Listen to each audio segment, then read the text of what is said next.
मराठा क्रांती मोर्चाच्या कराड तालुक्याच्या बैठकीत झाली विविध विषयांवर चर्चा।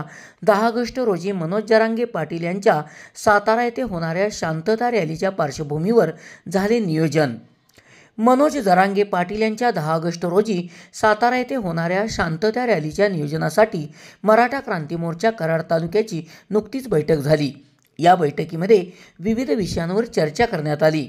यामध्ये गावोगावी जाऊन आरक्षणासंदर्भात रॅलीबाबत जनजागृती करणे, जास्तीत जास्त बांधवांनी भगिनींनी शांतता रॅलीत सहभागी होणे, मनोज जरांगे पाटील यांचे वारुंजी फाटा येथे मराठा क्रांती मोर्चा कराड तालुका पाटण तालुकातर्फे स्वागत, उंब्रज येथे स्वागत, तसेच मराठा समाजाला 50% आतील ओबीसी मधून मराठा आरक्षण मिळण्याबाबत आणि सगेसोयरेचा अध्यादेश निघण्याबाबत भूमिका विचारणे व स्पष्ट करणे। खासदार अनिल बोंडे यांनी मनोज जरांगे पाटील यांना अपशब्द वापरले आणि मराठा समाजाचा अपमान केला, त्याबद्दल त्यांचा या बैठकीत निषेध करण्यात आला। तसेच पुढील काळात अनिल बोंडे कराड तालुक्यात आल्यानंतर त्यांना चपलांचा हार घालण्याचा एकमुखी निर्णय घेण्यात आला। यावेळी मराठा क्रांती मोर्चाच्या वतीने नूतन तहसीलदार कल्पना ढोबळे यांचा सन्मान करण्यात आला।